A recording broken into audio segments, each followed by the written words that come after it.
here. I don't know if that's just because of the space or Speak louder, yeah. Speak loud. Okay, so in the back, you can hear me okay? In the front, am I way too loud? No, yeah. No, Okay, perfect. all right, awesome. Okay, we're going to talk about accelerating innovation with the Drupal AI Initiative. And if you were here for the keynote, you've already been talking about or listening about innovation, so we're on the same track. Hi, I'm Kristen. I have many, many hats. Among these, also parent and wife and whatnot. But so I am a co-lead on the Drupal AI Initiative, a co-founder at Quant, and also work with Salsa Digital. So Quant and Salsa are out of Australia. I just want to do a special shout out that Salsa Digital sponsors me half time to work on the Drupal AI Initiative. So thank you to that team. And yeah, been around doing Drupal for a very long time. So a quick overview of what we're going to be talking about, a little bit about history and overview of the initiative, how it's organized and who's involved. Community survey, which actually Emma just mentioned at the keynote. So we'll talk a little bit more about that. Kind of a big picture overview of the roadmap that was informed by the survey, among other things. How you could get involved, and some resources, and then we should have time for Q&A. So a little bit about the history and overview of the Drupal AI Initiative.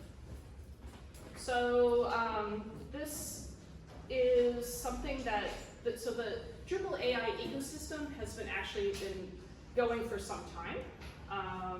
So for those who know anything about it, the Freely Give out of the UK has been a very strong champion of the AI space in Drupal. So there's a Drupal AI module, and so Jamie and Marcus, they've been pioneering in this space for some time, along with others. And so the idea was to take that kind of community led focus and channel it into something more organized so that we can scale the whole community. And to give you an idea of the timeline, so at DrupalCon Atlanta, some conversations started about, okay, could we make this a bit more official, more organized? And so those conversations with like Dries and various, Jamie and various people. And then in April at Dev Days, they had more in-person conversations about that. I kind of got involved late April, just past Dev Days. And then it was like, yes, this is going to be a thing. What does this mean? So there were lots of meetings. Basically, I personally was like 40 hours a week just in meetings and figuring out stuff, and we were all doing documentation and trying to understand how this could all fit together. And it was officially announced in early June by Dries, and then we had all these blog posts, and so probably a good number of you. So here in the room, who did not see like the announcement? Is anyone like what are we talking about? Oh, all right, awesome. Well, welcome. All right, so this will be new to you. There was a big announcement that Dries sent out, like, hey, we're doing this official initiative. So for those of you that have been in the community, you'd already heard about like the Star Shop initiative from previously, which became Drupal CMS. And so this was kind of another big initiative, and to work in collaboration with Drupal CMS, but it's not just about Drupal CMS. So we're like, okay, we're officially announced. We need to, get out there and engage with the community. We started trying to get more. So the initial group of organizations involved were 6 that did the initial sponsorship, and then we needed to get more organizations involved. So it was all about getting the sponsorship and then putting out that survey, trying to find out what people are looking for. And then we had been already working on the roadmap even before the official announcement, but fine-tuning that, at least getting a high-level information out to the community. And then a lot of what's been going on the last 2 months is prepping for Vienna. So that's been more like 60-hour weeks lately in order to prep for Vienna. So I'm sure Emma can attest to that. So there's a lot of really cool stuff that's going to be shown in Vienna, which I will not be able to divulge. So sorry about that. Okay, so for the announcement, there was a strategy that went out, and so there's an official strategy doc that's 1.0. We can evolve that strategy over time as needed. And that's up on the Drupal.org website. So if you go to drupal.org/AI, there's a landing page there, and it links off to, you can go check out the strategy. And that strategy was, we were working with Dries, we were working with a lot of people that were already in the AI space, and also with the Drupal CMS team, with the DA. Like, it was a collaborative process to be able to come up with that strategy. So it wasn't just like done in a vacuum. It wasn't just Dries going, oh yeah, here's our strategy. So it was a very well thought out piece of work.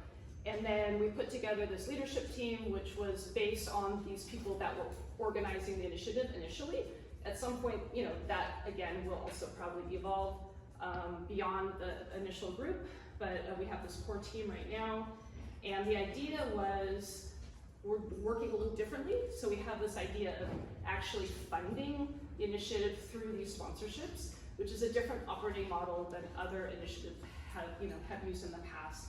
So the idea is we have sponsors, they have to put some money and also contribute sponsored people to say, okay, I'm gonna have a person and I'm gonna give you this much money and this goes towards the initiative. The money is meant to fund certain key people, such as Marcus. So Marcus is he's basically a technical lead for the project, and he's essential to the project, and we want to make sure that he has the funds to be able to continue working on it. So that money is really, it's not just like, handing out willy-nilly. We're, trying to figure out the best use of the funds. And then we have a bunch of tracks. Some are more formalized than others. So yeah, so far we've actually just raised a bit more. So we might be pushing 200K. I don't know the exact number as of right this second, but getting in the 200K mark. So the vision that was put out, when we launched, was that we can democratize AI-powered digital experiences, through this open framework. And a key part of it is under responsible human guidance, right? So we really want to, at the end, right, enhance human creativity rather than replace it. Everybody's scared that AI is taking their jobs. They're gonna take their jobs, they've already taken their jobs. So we don't want AI to take your job. We want you to do more things, right? Do better things, more fun things. Like, who wants to go and make a content type or whatever? We've already made them before. We want to think. We want to be creative. We want to, go beyond the kind of the mundane, like click, click, click, right? So that is part of the vision, is trying to make this more accessible to more people, reach new audiences, and keep the human in the loop. So yeah, so AI-human collaboration is a key pillar of the AI initiative, along with trustworthy governance. We want to make sure we know what AI is doing and that we can stop it if we need to and revert it if we need to. We need to have complete control and visibility and transparency. Also, it's open source, and we can extend it, we can adapt it, we can customize it, right? We always want to be able to do the things that we do well in Drupal. And this coming together as a community has been amazing.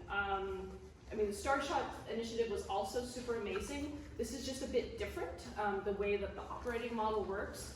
We literally have 16 official sponsors, maybe we're getting closer to 20, and we have developers and non-developers, also marketing folks and creatives and designers that actually are coming in from these particular sponsor groups, and we are all collaborating together, which is super spectacular. So I think this level of kind of coordination is not quite something we've seen in Drupal so far.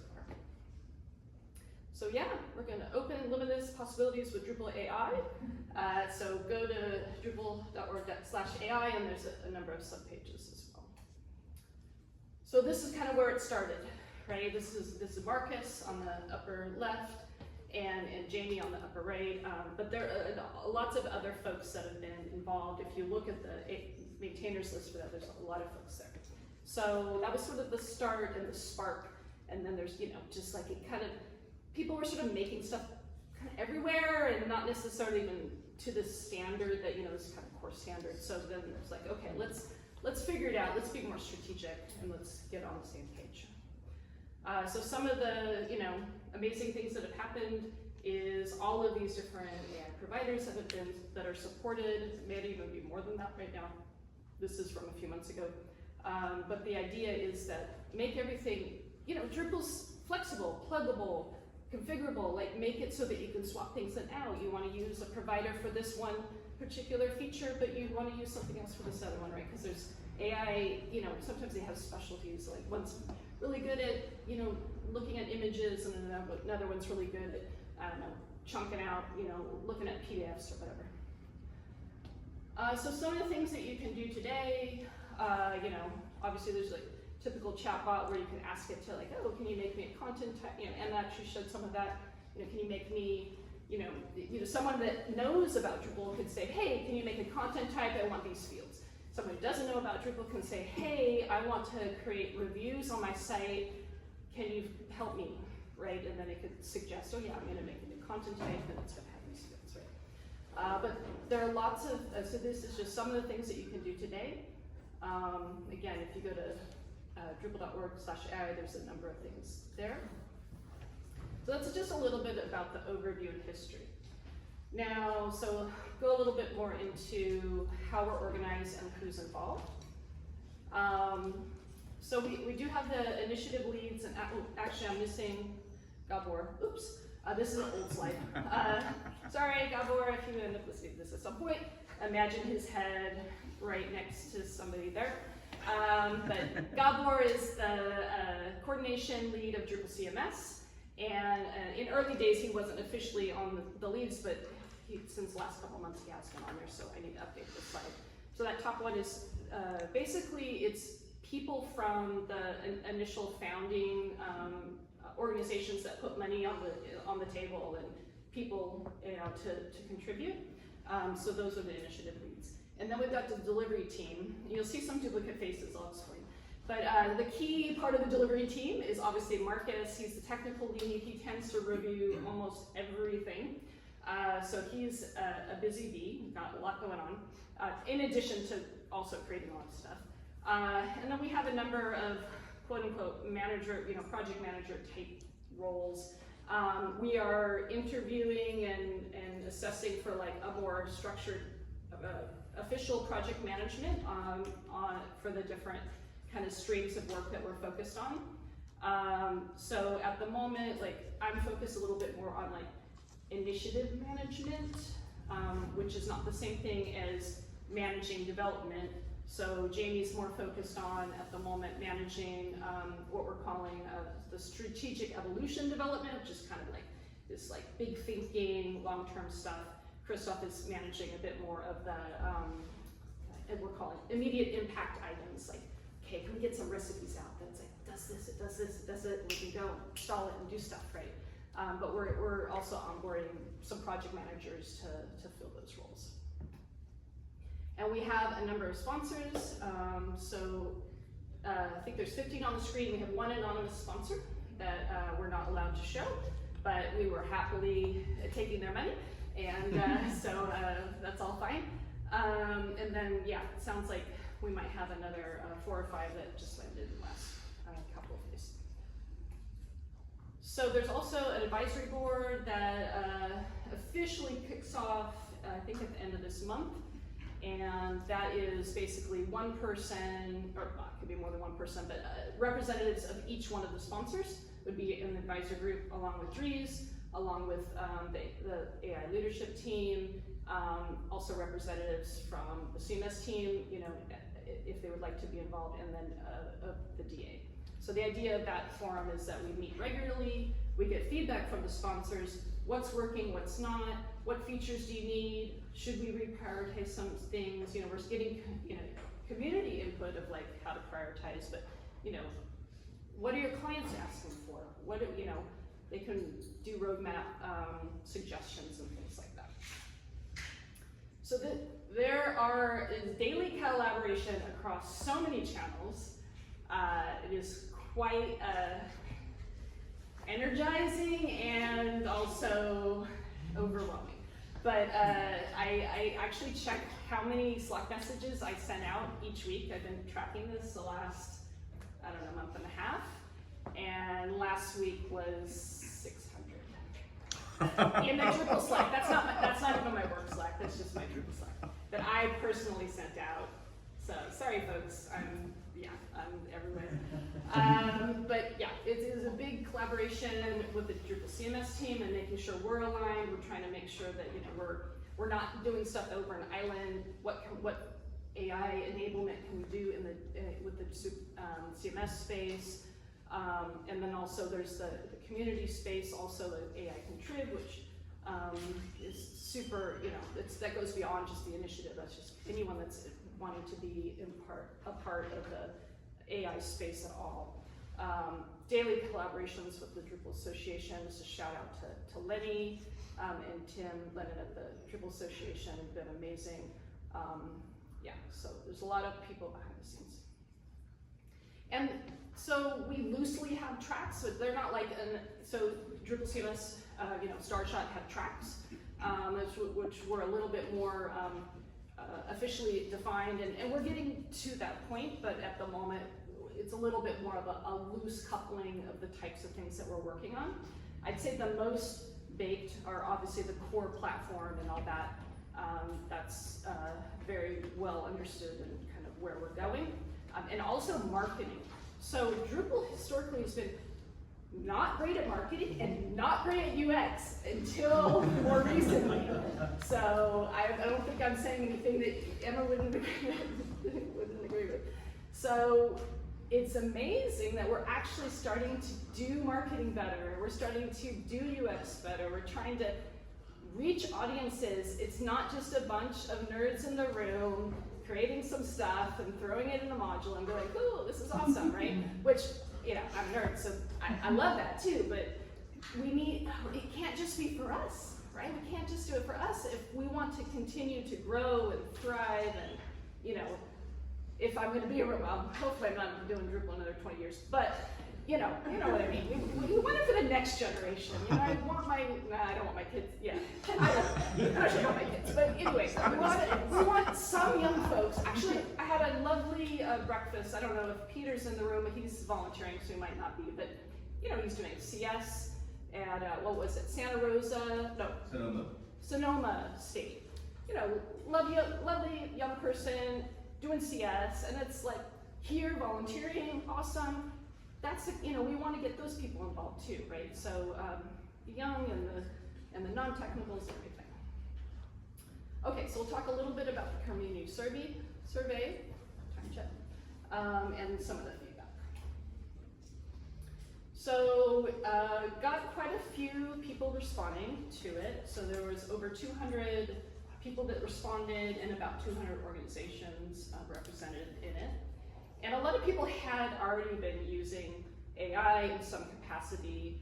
In fact, I think we have, yeah. So for their personal usage, their daily lives, a large majority, so 79% were using it. And then what was actually more surprising, so that wasn't super surprising, but what was more surprising is that a lot of organizations were already using AI for real in the organization to do something. It didn't necessarily mean it was a big thing, but they were using it and they understood that, yeah, this is something that it can be helpful and we should embrace and not, bury our heads in the sand.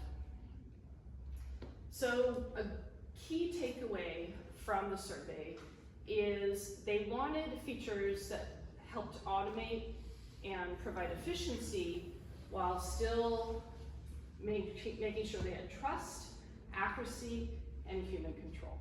So I think that probably resonates with everyone in this room. Like, we don't want the robots just to take over, right?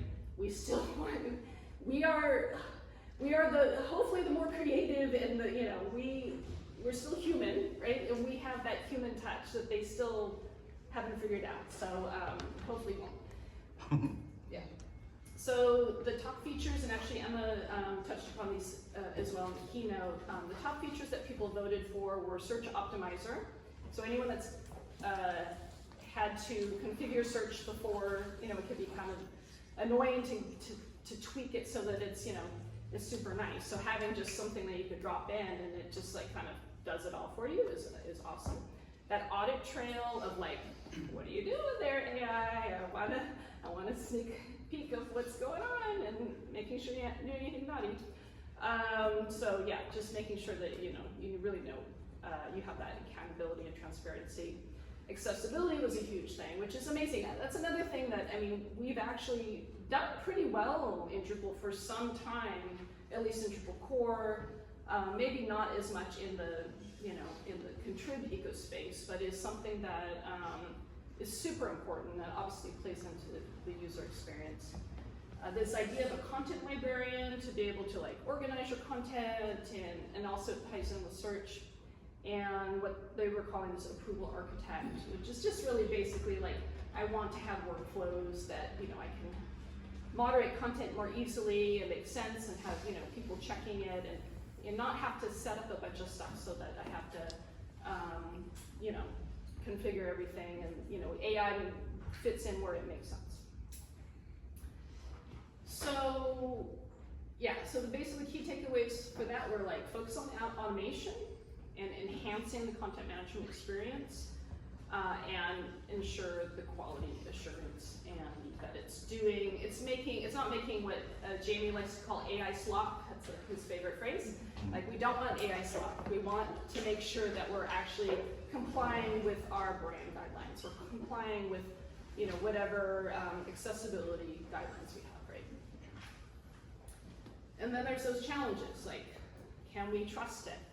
And this actually also goes back to some of the stuff that Emma was talking about, like, especially if you're adopting change, right? You want to make sure that you trust the thing you're moving on to. Also accuracy, because anyone that's played with AI knows that you ask it again and you don't necessarily get the same result, but that's not great when you're trying to actually build something consistent within a content management system. Research usage, are we, burning too much fossil fuels to run this stuff, right? We want to be lean and smart about it, making sure that makes sense. Privacy is a huge thing. Where is this data being stored? Who's getting the data? Are they using it for training? Things like that. And just general ethical concerns about bias and other sensitive areas. So one thing that we'd already talked about this for some time as part of, even before we announced the initiative, about like doing development, because is this all one thing that we're just like, okay, going through, and it just kept making sense that we kind of split it up into two.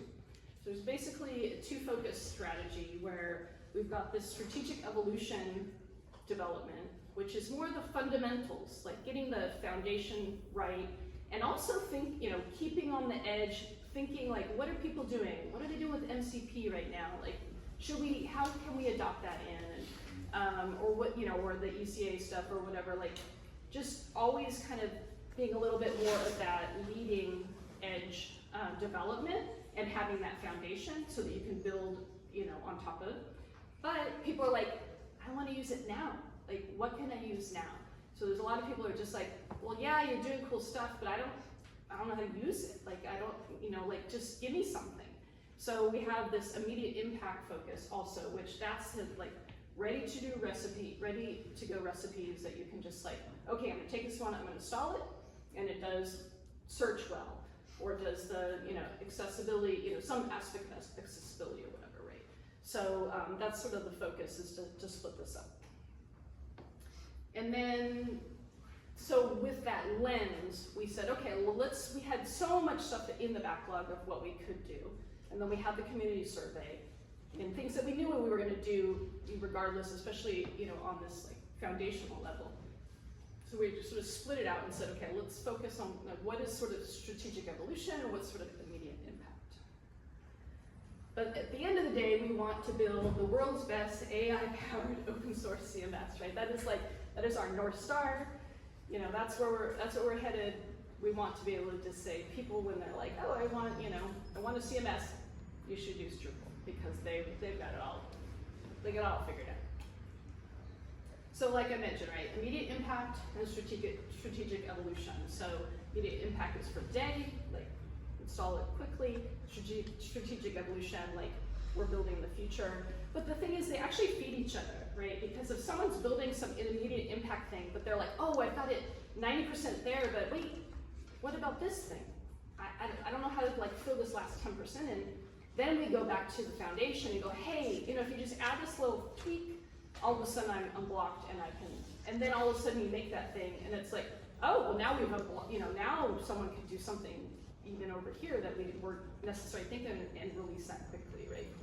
So they really help feed off of each other. So how are we going to deliver immediate impact?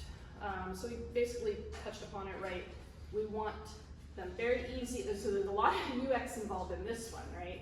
We want to make sure these are easy to use, they've been user tested, just like small recipes with configuration that someone could just drop in and not have to think too much about, and then boom, they're off to the races. That said, we always want to make sure that we allow for customization, because we're never gonna, you know, you're not gonna make a recipe that's 100% of everybody's use case, right? So you always want to make sure that they can, at that point, so the good thing about recipes is you install it and then you can do what you want at that point, right? It's not like you have to like keep the recipe up to date, or it's not like a module, right? It might depend on modules that you have to keep up to date, but allowing for that customization is super key. So some of the things that are kind of on the roadmap for now, next and later, and we touched upon the providers. I mean, there's other complete stuff, but just to get a flavor of that. So some of these are the things that you saw on that were the survey results, like the search optimizer, right, was on the survey results. This idea of those approval architect or policy protector, these kind of things, accessibility agents. Now, you have to use the lanes a little loosely. This combine is not like true, you know, it's not like exact science, right? So just because something says next doesn't mean we're already not working on it. We might be planning it. We might be figuring out who on the team's going to be working on it. We might even have been playing around with it. But it's the nows are kind of like, okay, we're going to hope to ship something, you know, next week or next 2 weeks. Next might be, well, maybe it'll be a month out or something or whatever. So it just gives you some level of priority. And then how are we going to deliver this kind of strategic evolution, these like big, you know, foundational things and forward-looking things? So we need to see what the world is doing, right? We need to make sure that we're not going too insular and, you know, seeing what's on the forefront. What are other companies doing? What is Symphony doing? Like they've got their own AI initiative that they announced. What's WordPress doing? They've got their own AI initiative they've announced. And making sure that, you know, we're always looking outside as well as inside, right? That's a huge part. The other part is making sure that we're very aligned with the Drupal CMS team. And then, I don't know, I mean, probably a lot of people have heard about the marketplace that was announced, and was that in Atlanta? About like, you know, trying to have the site templates marketplace where you could go in and say, oh, cool, I want to build a site. I have a bike shop. I'm going to click a button, install something. Oh, that's pretty close. I'm going to, you know, like small retail shop or something. I click it and I make a thing and I update it. So we want to make sure that we're also very aligned with those teams to make, you know, that when we're building AI, it makes sense with those products in mind. And again, always making sure that things can be customized, extended. So like an example of that just happening in the last week was there was an issue for like being able to easily extend an agent, which wasn't really possible that easily, and someone just picked it up last week, and so there was discussion about, okay, how could this work? And there's the thing, for those that aren't in the AI space, there's like tools that you can add, to agents and things, and they're like, oh yeah, well we can maybe let them swap out the tools, so there's all these conversations of like, how do we make this super customizable, flexible, extensible, which is like at the core of Drupal.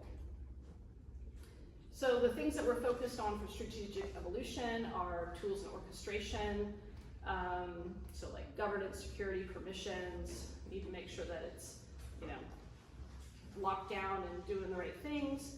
That logging, observability, making sure we have the audit trails and all that. Giving it guardrails. You can't do this, you can't do this. All that automation, low code, no code stuff. There's a lot of work that's been happening to enable like the Drupal canvas work, like Emma said. And then that repeatability, because that is a tough one, right? Like you don't want like wildly different answers. If there's some nuance, that's fine, right? Between one answer and another, but you certainly don't want wildly different results when you're asking for the same thing more than once. So I think a really good example of kind of things that touch upon a lot of these different focus areas is this landing page builder, which is now called Canvas. It was Experience Builder, and now it's called Canvas.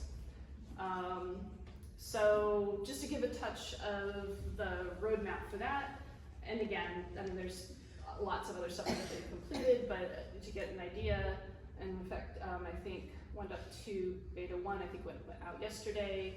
So that would be like the core module, anything around that. Provider stuff would be part of this focus, stream, and then just there's a lot going on. And the beauty of having this initiative and all of these sponsors is that one developer at one organization can kind of run with something. And actually, I noticed Pantheon's here. So shout out for sponsoring Michael Landers to do some of the tools work that he's been working on, because that's on there, the AI tools improvement. He's been fantastic. So, basically people can just like own something that, Marcus is one mere mortal, like he might be at 100x developer, but still he's just one person, right? And so the way that we can like get more stuff done at high quality is having these other people involved. And again, the landing page builder is a key focus. If you're not going to Vienna, I hope you come to Vienna, but if you're not coming to DrupalCon Vienna next month, definitely either watch the Dries note live if it's streamed, time might not be great, or as soon as the video is available, because there's some really cool stuff coming. That's about as spoiler alert, alert as I can do. But so this Canvas work has touched upon so many aspects of this kind of strategic, foundational stuff. You have to be able to have logging and tell the user what you're doing while you're building pages, right? And in a way that makes sense. So there's actually UX stuff. So for example, like the logging would tell stuff, but it was telling it in a more techie, nerdy sort of way. And it was like, no. We're not going to show that on the screen. Come on, you need something that's more, accessible to the general public. And so then they did some tweaking, and now it comes up with stuff that's like, okay, yeah, no, that's definitely easier to understand. So that is super exciting, and you'll see it soon. So a little bit more about getting involved and becoming a maker. There are lots of ways of being involved. You do not have to code to be involved. So anyone here not a coder, not into development? Okay, we've got a few hands. Yeah, so that's okay. We need you. We need everybody. We have an amazing marketing team. I was just blown away by the marketing folks. Like, they're just knocking it out of the park. We have regular webinars. We have daily, well, maybe not daily blog posts, but it feels like it. Like, there's just like stuff happening all the time. So yeah, join the initiative marketing channel. There's weekly meetings for that, for those that are in a time zone friendly place, which if you're in the US, you should be fine. If you just have ideas, you're like, I don't don't know, it'd be really cool to have X. You go to the AI Initiative. So these are all Slack channels, go there and then, yeah, just say, hey, this would be cool. And we also have a Drupal.org project where you can put those. If you're interested in coding or testing, then the AI Contrib Slack channels are where you want to be. There are regular meetings every Monday asynchronously in Slack for that. And it actually will say these issues need review. So if you want to just maybe you don't know how to code stuff, but you know how to test stuff, then you just go in, oh, okay, yeah, I could go review that, and you can try it out, and then give your feedback. And then, of course, the UX channel, which we talked about earlier with Emma, that's super important. We also do have a weekly meeting on that, and that's been fantastic. So the chatbot improvements, a lot of that was born out of that meeting. So come and join us. So yeah. So for some reason, all our calls are on Mondays. I don't know, whatever. That's just the way it landed. So I have a very busy Monday. Yeah, you can also become a maker. So if you own a company or you influence the owners of the company, you can have them join the makers group. And thus far, we have 16 to 20-ish different organizations in there, and not as applicable for the US audience, but just globally, we tried to make the pricing structure more equitable. So we actually have folks that have joined from India, from South America, I don't really have anyone from Africa yet, but the idea is that the sponsorship model, because you put in money and you put in people, is that it's based on the size of your company. So if you're a little tiny company, then it's much cheaper versus a big company, and it's also based on your geography, right? So there's a whole grid of what the sponsorship level is. So that's the Become a Maker page for Drupal.org. And something super fun, if you're just curious about what's going on, is Jamie, who's he's a director at Freely Give and has been one of the pioneers in the space. He vibe coded because he's not a developer. Actually has a background in UX, but he's not a developer. He vibe coded a very cool dashboard where we can go, because we have, I think we're tracking, we're probably more than this, contributors now. We're tracking more than 50 contributors, these are the official contributors that that have been sort of pledged to the initiative. Over 20 organizations, so some of those aren't sponsors, but we're still tracking them. Tons of issues, and he has this so we figured out okay, how do we tag the issues so they end up in the tracker, and how are we having streams of work, and because there's modules across the whole ecosystem, right? So we got the main module, but then we have a bunch of other modules. So I think we're tracking on the order of, I don't know, 10 to 20 modules that end up showing up in this dashboard, and then we can say, oh, Jurgen, oh wait, he doesn't have anything assigned to him right now. Let's make sure he's covered. What are you working on? And then all the contributors report status of kind of what they're working on, or if they need work, or they if they can help review. So this is really cool. All right, and then we'll just run through some quick resources. There is a webinar series that is free, and the first two happen already, but there's recordings. And then the next one is early October, which is AI search. So if you're interested in AI search, go check that out. And then there's more later on. We've got no code AI later in October, and also more of a coding one, which is in November.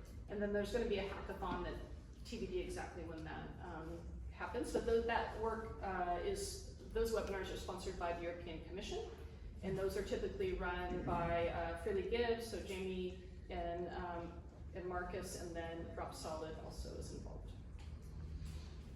Oh, this was from another, I gave this at a meetup last week, so hey, come back, yeah, it'll be amazing. Emma's gonna be keynoting, awesome, come to my talk, and Matthew's giving a talk too. So anyway, So, little Easter egg, okay. But since you're already here, if you are able, Vienna's going to be super cool. There's so many beyond this, actually, but here are some of the talks that are happening in Vienna. Also, there was a webinar this morning that I was listening to that the team put on that was kind of a sneak peek of DrupalCon Vienna, which was recorded, so that recording should be out, I don't know, sometime in the next weekish. So it talked about like, oh, what's cool, what's coming, you know, da da da. So if you can't be in Vienna, but you're kind of curious about it, then check that out when it's available. All right, and then if you want to try out all these Drupal AI fun things, here's some places you can go. So Workflows of AI is sort of Marcus's space where he just like configures stuff, and you just watch him like, oh, I did this and da da da. So if you're just like more of a developer type person and or site, you know, a site builder, and you're like, well, how are these things glued together? Then go check those out. Those are fun. Drupal Forge has a whole AI space where they have a bunch of one-click templates where you just click it, and then it spins up an environment where you can go and play, and it gives you also a IDE so that you can go and if you know. So again, you could test it even if you're not a developer, just to be able to log into the website and play with it there. But if you're more of a developer, there's an IDE for you. And then Amazy has trials as well. These are probably better for less technical audiences, but even the Drupal Forge ones you can use. So those are 3 ways you can kind of just like start playing around with this yourselves. And then there's just, yeah, there's a lot. So we talked about the strategy, initiative resources. So I put some QR codes up here. That resources one goes to a page that actually has links out to a lot of things. So if you want one thing, the initiative resources is good. Become a maker, join Slack, and yeah, we got a lot going on. So with that, I will close the slides and open it up for any questions. I think we have a little bit of time.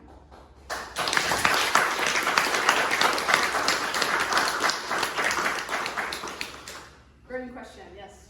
So one of your slides had that kind of roadmap of like all the different things. Yep. But I've seen modules that are out there that are already doing some of those things. So are there new modules that are the official ones and we shouldn't use the other ones, or are they, you said there's this whole ecosystem, so how do you square that circle? Yeah, that's excellent. So right now, there's a little bit of a wild west of modules out there in the ecosystem, which was kind of a big driving factor of like, you know, we should have an initiative so people aren't just duplicating stuff and whatever. So, so some of those modules may get, you know, factored into the recipe. So that depends on the module, right? I can't say blanket like, oh no, ignore those, or yes, that one's okay. So as these recipes come out, they're going to leverage whatever modules make sense.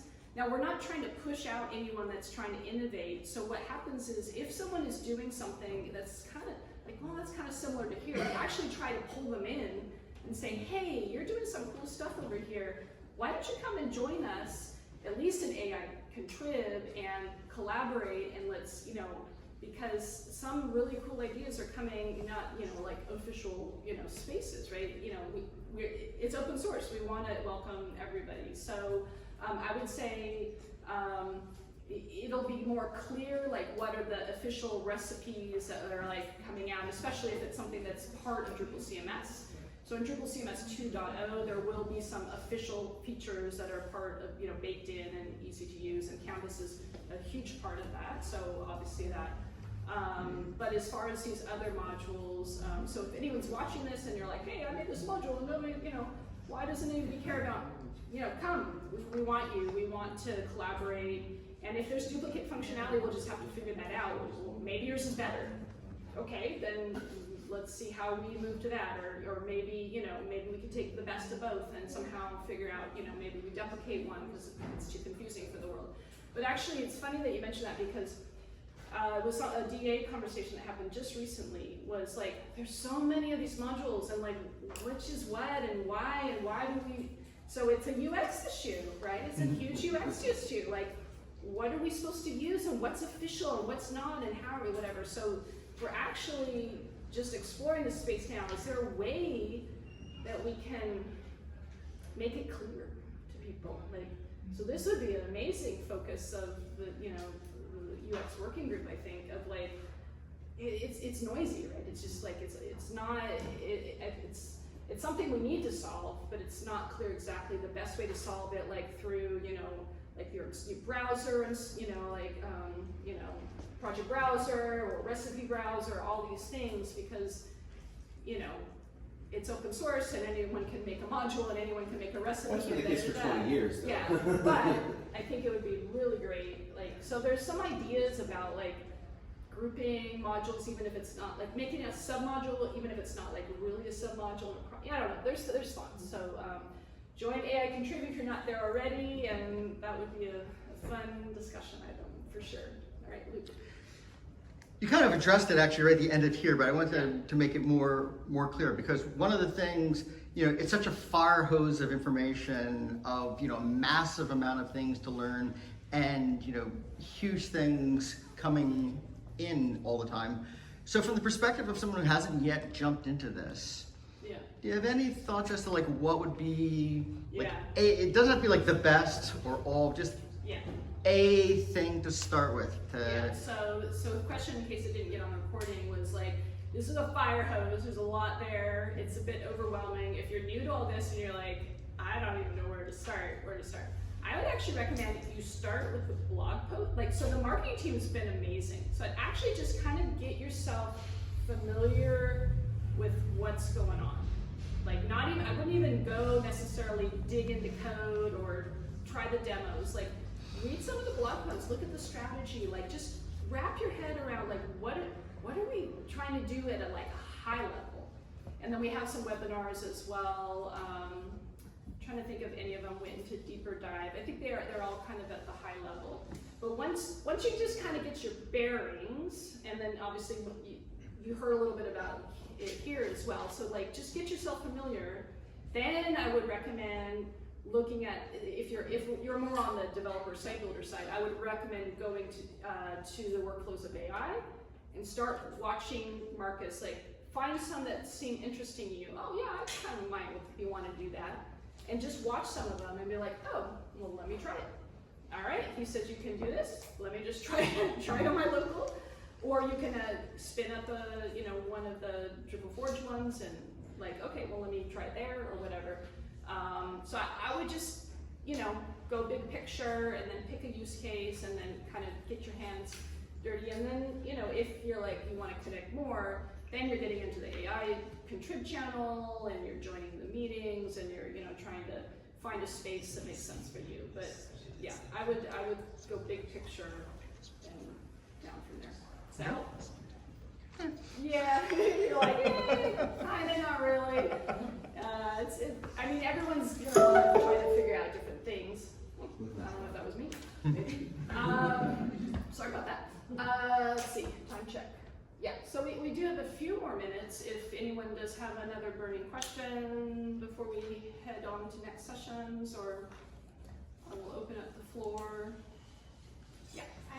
Could you talk a little bit about the different providers? I know it's a big question, but especially like cost. I would assume that some have cost and some don't. If you were wanting to plug into one, are you able to, okay, so the question for the recording was like, there's all these providers, and like, what kind of cost are we talking about? How much cash are we putting on the table in order to play with this stuff? They all cost something, so just FYI. I don't think there's a free. Because at the end of the day, there's a lot of computing power and stuff that's going on behind the scenes. That said, the demo platforms, like AI gives you free credits to try stuff out. Amazing gives you free credits on their demo, and then Drupal Forge has some limited amount of free credits as well. So if you want to just start playing around and to see if it's even something you want to go into more, you don't have to put a credit card in yet, but you could try some of these demo environments and just get your bearings. And then, but yeah, the cost structure it's all over the place. Some of them are I like so I guess if you go that route and you're like, yeah, I'm gonna sign up with, put limits. So I always, have to put limits on so you're not like, oh, what just happened, right? So Jamie was coding something, I don't remember what he was doing. And he's like, oh yeah, I just spent $200, doing whatever. And then, but it was really funny because someone else on the call was like, oh, but if you're using the pro plan, blah, blah, blah, you should get, you could spend $200 a month and you'd already get that. So wait, what? Anyway, so there's things like if you do a monthly plan and you do a certain level, whatever. So I don't know the ins and outs of all of the different providers of like which plans and what. And I don't have a recommendation. I personally use OpenAI just because it's easy, and I already use ChatGPT and stuff and whatever, so that's just what I end up using because was simple for me. But it's not like I endorse them or anything. Whatever you pick, you have to kind of go through and like some of them claim to be more ethical and whatever. So I don't know, OpenAI. I don't know, but yeah. So I will stay out of the politics game of the AI providers and all that fun stuff, and let you decide for yourself what to use. But there's a range of prices, for sure. All right, any other questions before we wrap up? Hey, Sal. Hey. All right, well, let's call it a close. I know it's super hot in here, so thank you for bearing with